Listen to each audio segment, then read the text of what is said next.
ba si Milagros, Mama? Basta babaeng nagtatrabaho sa club, pare-pareho yan. Paring magkakaiba ang kanilang itsura at katawan, pero iisa lang ang kanilang kaluluwa. Bakit ba hindi ka kasi kumuha ng disenteng babae? Mama, ang mga babae sa club ay parang gamit na pwede mong bilhin.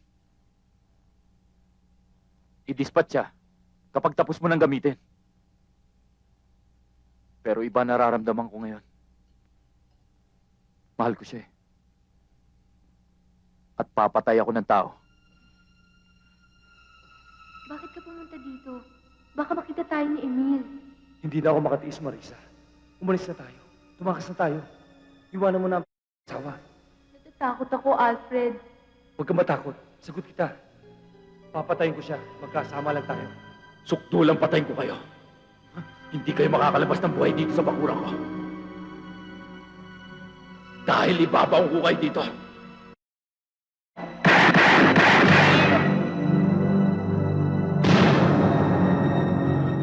At kung hindi ako nagkakamali, parang may namatay. Ilan pa bang tao ang papatayin mo, anak? Hanggat may mga taong gustong umagaw sa pag-aari ko.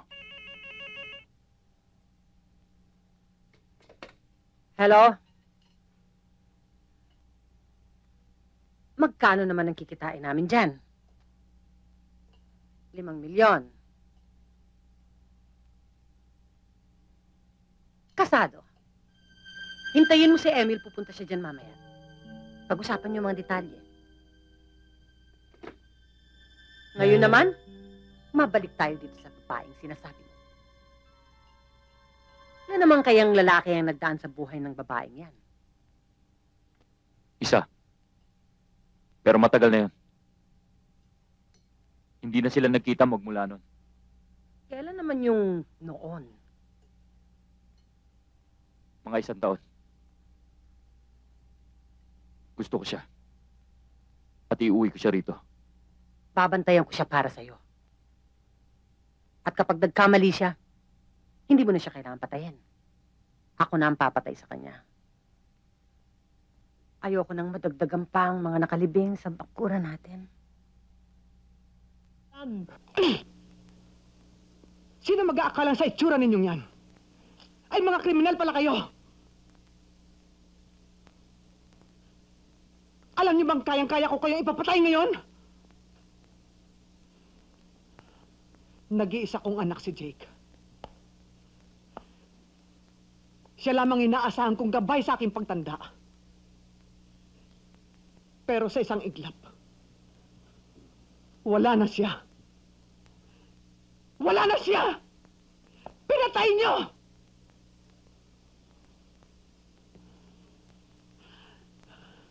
Alam niyo ba, halos kasing edad niyo lang ang aking anak. Kung gusto mo, Mayor, papatayin ko na itong mga to eh. Huwag. Huwag niyo silang patayin.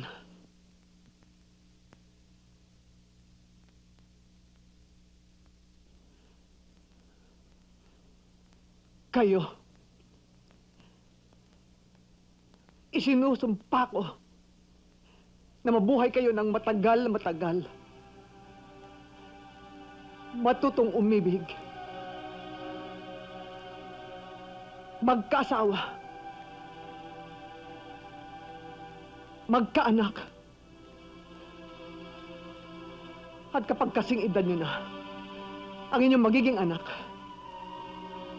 sana ay mamatay din sila.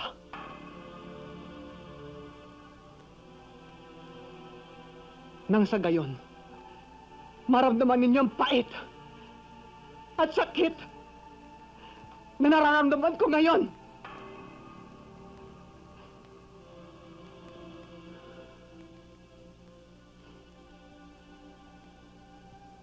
Sige, dalhin niyo sila sa munisipyo. Kapag minamalas ka nga naman,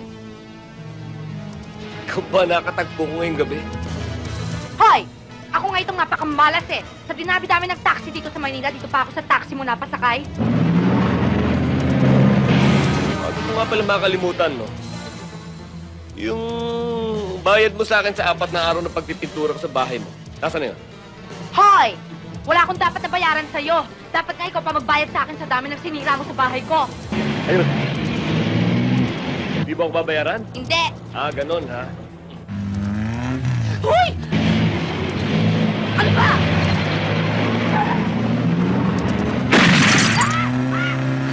Pinabayaan mo! Bibilis ako pero bayaran mo ko! Ano? Pinabayaan na tayo? Ano ka ba? Bayaran mo ko! O yan. Bilisan mo na! Ayoko pa mamatay! 500 pa, kulang to! Ano? Pinabayaan na tayo? Mamamatay na tayo? Nabibilang ka ba? Ano ka ba naman? Sus Mariosep! O yan. Bilisan mo na! Bilis! Okay. Ma'am, lumapit ka lang! Hawak!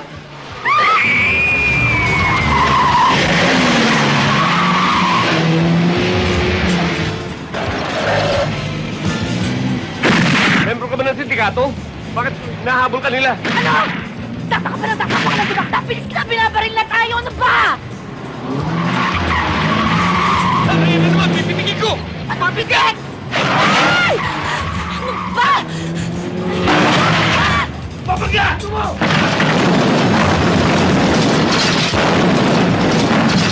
Sabi ako balak mamatay, ha? Kung gusto mo ilagay sa peligro yung buhay mo, huwag ko damay! Anong peligro sinasabi mo? Eh ako ang dinamay mo sa peligro! Pwede ba relax ka lang dyan? Ligtas na tayo! Wala na yung mahabol sa'yo! Anong ligtas? Ano y... Ah!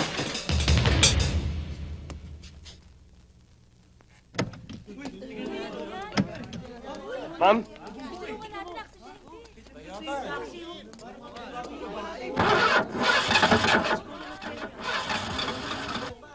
Mga pare, pwede ba tulungan niyo ako? Dali natin sa ospital itong pasahero ko. O, para sa kotse ko!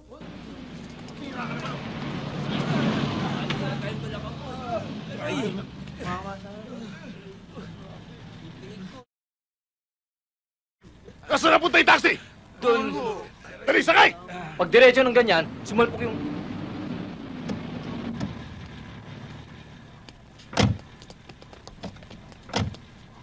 Saan na sakay ito? Boss, dinala na ho sa ospital. Dadalhin yun sa pinakamalapit na ospital.